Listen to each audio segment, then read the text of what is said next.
নমস্কার বন্ধুরা, আপনারা কেমন আছেন? আশা করছি সবাই খুব ভালো আছেন। আজকে আমি সামান্য চিড়ে আর গাজর দিয়ে দারুণ লোভনীয় একটা রেসিপি আপনাদের সাথে শেয়ার করব। পুরো ভিডিওটি দেখার অনুরোধ রইল।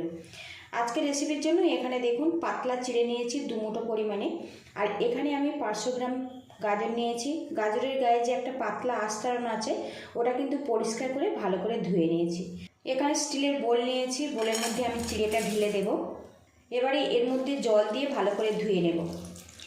চিড়েটা দেখুন ভালো করে ধুয়ে নিয়েছি। এবার এর মধ্যে 1 কাপ পরিমাণে দুধ দিয়ে দেব, দিয়ে চিড়েটা আমি ভিজিয়ে রাখবো, এতে চিড়েটা কিন্তু বেশ নরম হয়ে যাবে।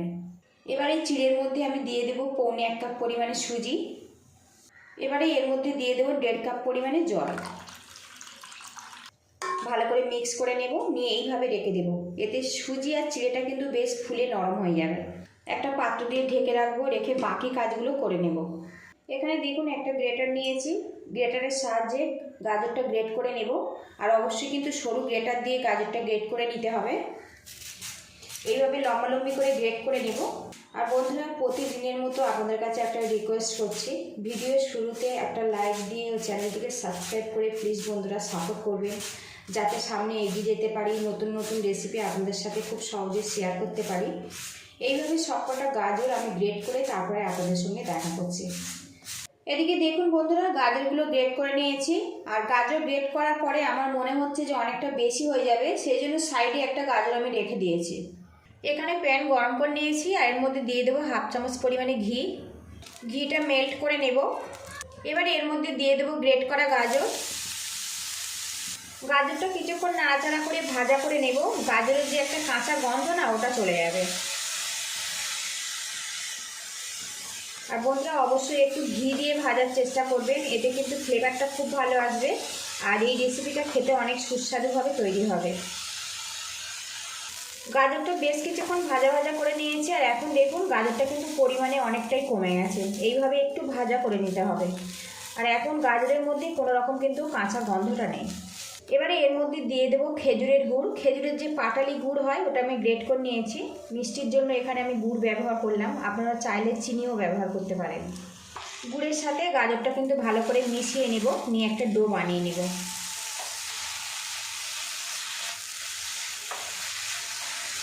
এখানে আমি কোনো রকম ফ্লেভারের জন্য এলাচ টেলাচ ব্যবহার করব না, কারণ গুড়ের একটা নিজস্ব গন্ধ আছে। আপনারা যদি চিনি দিয়ে বানান তো এলাচের গুঁড়ো বা এলাচ ব্যবহার করতে পারেন। আমি এখানে গুড় দিয়ে বানাচ্ছি, সেই জন্য এলাচ ব্যবহার করব না। বেশ কিছুক্ষণ নাড়াচাড়া করে এখন দেখুন গাজরের পুরটা কিন্তু আমার রেডি হয়ে গেছে। এখন দেখুন প্যান থেকে বেশ ছেড়ে ছেড়ে আসছে।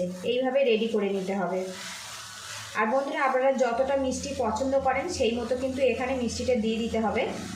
সবশেষে এর মধ্যে দিয়ে দেবো 2 চামচ পরিমাণে গুঁড়ো দুধ। গুঁড়ো দুধ দিয়ে ভালো করে মিক্স করে নেব। আপনারা চাইলে কিন্তু এখানে বিভিন্ন রকম ড্রাই ফ্রুটও ব্যবহার করতে পারেন। আমি খুব সাধারণভাবে রেসিপিটা আপনাদের সাথে শেয়ার করছি। গুঁড়ো দুধ দিয়ে গাজরটা কিন্তু বেশ ভালো করে মিশিয়ে নিয়েছি, আর এখন কিন্তু পুরটা আমার খুব সুন্দরভাবে রেডি হয়েছে। দেখুন একদম শুকনো শুকনো আর ঝরঝরেভাবে রেডি হয়েছে। গ্যাস লিডটা বন্ধ করে দেবো, দিয়ে এই পুরটা আমি নামিয়ে নেব।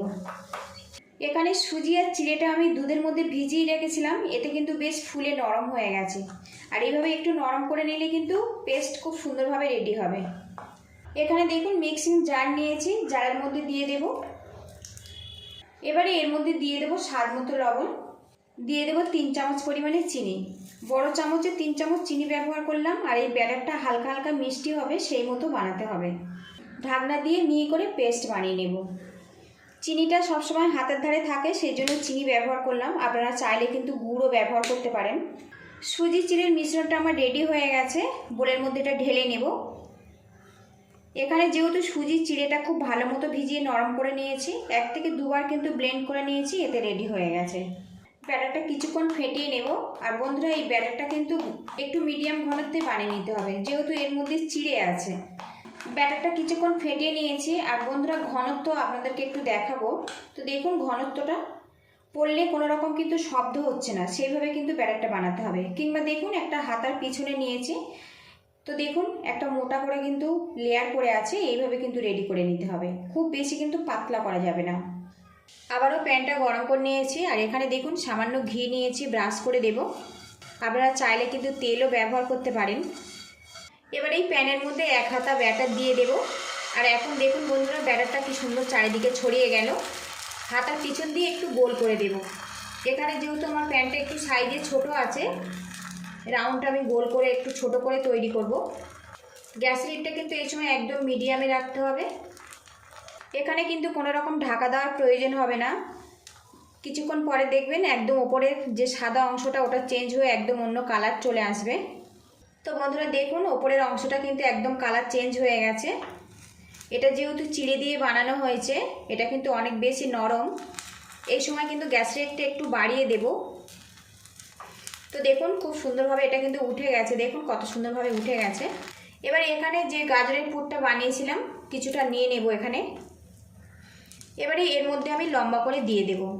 আর বন্ধুরা আজকের আমি চিড়ে আর গাজর দিয়ে দুর্দান্ত লোভনীয় স্বাদের পাটিসাপটা রেসিপি আপনাদের সাথে শেয়ার করলাম। এবারে এটা আমি ফোল্ড করে দেব। গাজর দিয়ে পাটিসাপটা খেতে কিন্তু খুবই ভালো লাগে। আর এখন কিন্তু 12 মাসে গাজর পাওয়া যায়, সেজন্য যে কোনো সময় চিড়ে দিয়ে আপনারা কিন্তু এই নাস্তাটা বানিয়ে নিতে পারেন। তো ভালো করে সেট করে দিয়েছি দেখুন। এবারে এটা আমি একটুখানি উল্টে পাল্টে ভাজা ভাজা করে নেব। আপনারা কিন্তু এই রেসিপিটা বাচ্চাদের স্কুল টিফিনেও দিতে পারেন কিংবা মর্নিং ব্রেকফাস্টেও পরিবেশন করতে পারেন। চিড়ে দিয়ে বানানো হয়েছে এই পাটিসাপটাটা কিন্তু ঠান্ডা হলেও কিন্তু বেশ নরম থাকে আর খেতে খুবই ভালো লাগে। উল্টে পাল্টে দুটো দিক একটু ভাজা ভাজা করে নেব। আর বন্ধুরা আজকের রেসিপিটা যদি ভালো লাগে তো লাইক দিয়ে চ্যানেলটিকে সাবস্ক্রাইব করে প্লিজ বন্ধুরা একটু সাপোর্ট করবেন। আর রেসিপিটা ভালো লাগলে একটু আত্মীয় স্বজনের কাছে শেয়ার করে দেওয়ার অনুরোধ রইল। তো দেখুন বন্ধুরা চিড়ের এই পাটিসাপটাটা কিন্তু আমার রেডি হয়ে গেছে। এবার এটা আমি তুলে নিব। তো কত লোভনীয় স্বাদের তৈরি হয়েছে দেখুন বন্ধুরা। সামান্য ঘি ব্রাশ করে দিলাম, আবারও আমি ব্যাটার দিয়ে দেব। আর এইভাবে সবগুলো পাটিসাপটা আমি রেডি করে নেব। চিড়ে আর গাজর দিয়ে দুর্দান্ত লোভনীয় স্বাদের পাটিসাপটা কিন্তু আমি রেডি করে নিয়েছি। আর বন্ধুরা এখানে চিড়ে দিয়ে পাটিসাপটা বানানোর একটাই উদ্দেশ্য, পিঠাগুলো কিন্তু ঠান্ডা হলেও কিন্তু একদম নরম তুলতুলে থাকবে। রেসিপিটা যদি ভালো লাগে তো বাড়িতে এইভাবে ট্রাই করবেন। কেমন হয়েছে অবশ্যই কিন্তু কমেন্ট বক্সে জানাবেন। পুরো ভিডিওটির সঙ্গে থাকার জন্য অসংখ্য ধন্যবাদ। ভালো থাকবেন, সুস্থ থাকবেন, দেখা হবে নেক্সট ভিডিওতে। তো বন্ধুরা সত্যি খুব লোভনীয় স্বাদের তৈরি হয়েছে। এখানে আমি চিনি দিয়ে বানিয়েছি, সেই জন্য পাটিসাপটার যে ওপরের পোর্শনটা একটু সাদার ওপরে হয়েছে। আপনারা যদি গুড় দিয়ে বানান তাহলে কিন্তু একটু লালের ওপর তৈরি হবে। তো একটা পিঠে আপনাদেরকে আমি কেটে দেখাই এটা কতটা নরম। পিঠেগুলো বানাতে বানাতে কিন্তু পিঠেটা বেশ ঠান্ডাও হয়ে গেছে।